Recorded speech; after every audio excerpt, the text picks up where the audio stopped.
Hi guys, welcome back. War number 10. SSX is facing Salty in this one.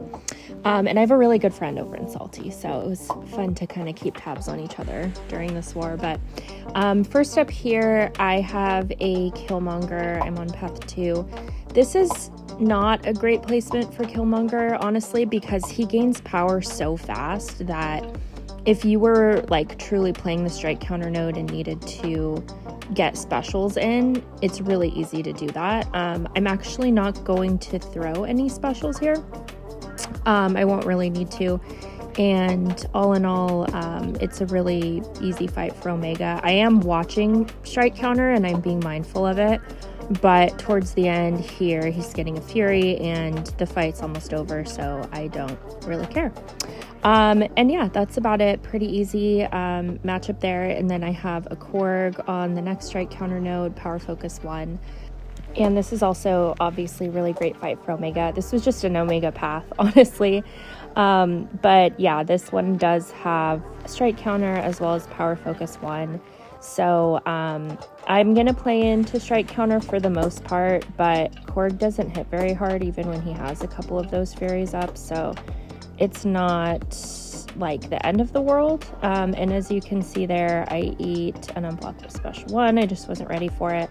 And I make another mistake in a few minutes here, but I mean, honestly, he's going down so fast and this fight is just there. Heavy.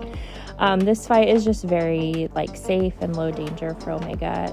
Unfortunately, I just cost myself some unnecessary potions, but that's about it. And I'll try to get a little bit of health back here on my special 1, but I threw it as a split second too late. And finally, in section 1, I'll be taking Manthing on 20. Which is a fight I've been talking about a lot in my last few videos. So I have my Power Start 1 on. I also have a Special 3 defense boost that I'm putting on right now. And yeah, that's pretty much it. I do want to play strike counter here. I will throw my Special 2 when I get it. And I just want to be mindful of my hit count because I don't want to give him too many Furies in the meantime, nor do I want to get a shock on me. But as you can see here, he's not being super cooperative. I triggered Mystic at the beginning, which I try not to do.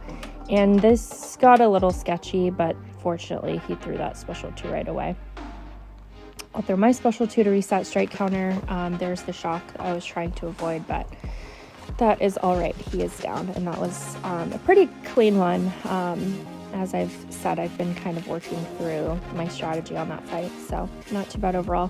And then I have Claire today as well. I will be taking this Guardian on Chitinous Thorns, and I was going back and forth on whether or not I wanted to Power Start 1, but in my duels I was gaining so much power that I decided to just let it be. And I am going to stay in her blood mode this entire fight just to be ultra safe with the kite board. So yeah, I will let it play. Not much to say. I did speed it up because it's kind of a longer fight.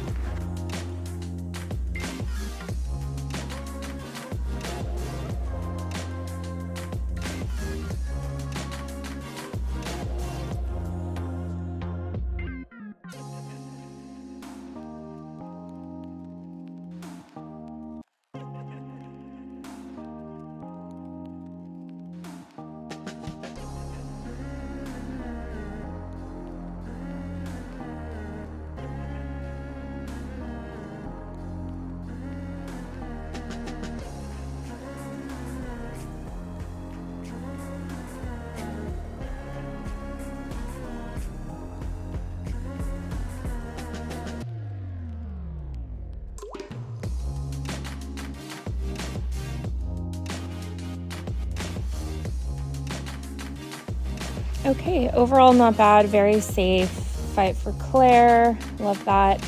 And I will be moving on to node 46. I have a Surfer here, and in my last video I took a combo from him when he had gone into his Fury rotation and it hurt really bad. So I was kind of going back and forth on whether or not I wanted to use an invuln, but I decided that I don't need one because, you know, that was kind of a fluke when that happened, and I only have one invuln at the moment, so I didn't want to use it. Here I have one fight on Boss Island that I wanted to save it for. So yeah, and this fight went down without a hitch, super smooth and easy. So yeah, no invuln needed there.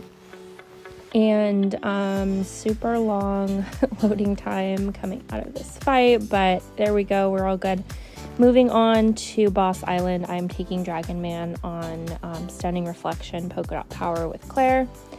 And same thing, I went back and forth between Power Start 1 or Invuln here, but I was able to get up to my Special 2 pretty quick in my duels, trying to, of course, like, pretend like I wasn't gaining combat power as well. So I decided to invuln for safety instead.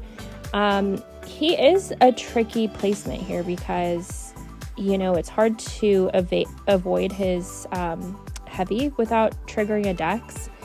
And also, you know, I feel like this node, like, is so easy to accidentally parry, which will happen in a minute, but yeah, overall, not too bad. I'm staying in Hellfire here just to do more damage and also to get the Incinerate so that I can parry when I have the chance.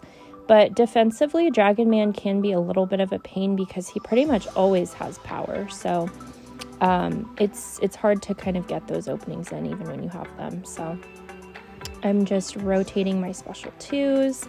And right here, I'm going to slow the fight down because I make a mistake. And like I said, I feel like sometimes here, it's really easy to have something count as a parry, even if it doesn't feel like one. And I'm trying to bait specials. He's not being cooperative. And I don't know what happened there. My block dropped right before I supposedly parried, like I was clearly dashing back, but it is what it is. But right now I'm in panic mode because he got his power charge back, and I mean, there's just really not much I can do. I don't have the luck of others where my defenders hold on to their 3 bars of power, unfortunately. So yeah, it does suck. I've mentioned this before, but I take deaths pretty hard in war. I do feel like I had, you know, kind of some bad defender luck in that attempt, so you know, there's definitely things I could have done better. I think maybe if I did start with a Power Start 1, it would have just given me a little bit of a head start on getting the fight going. Maybe that wouldn't have happened at the end. But yeah, I don't know. Still figuring that one out. But anyway, thank you guys for watching. Just 2 wars left. 1 war in real time. 2 wars left for me to put up, and season's almost over. But anyway, thanks guys. Catch you later.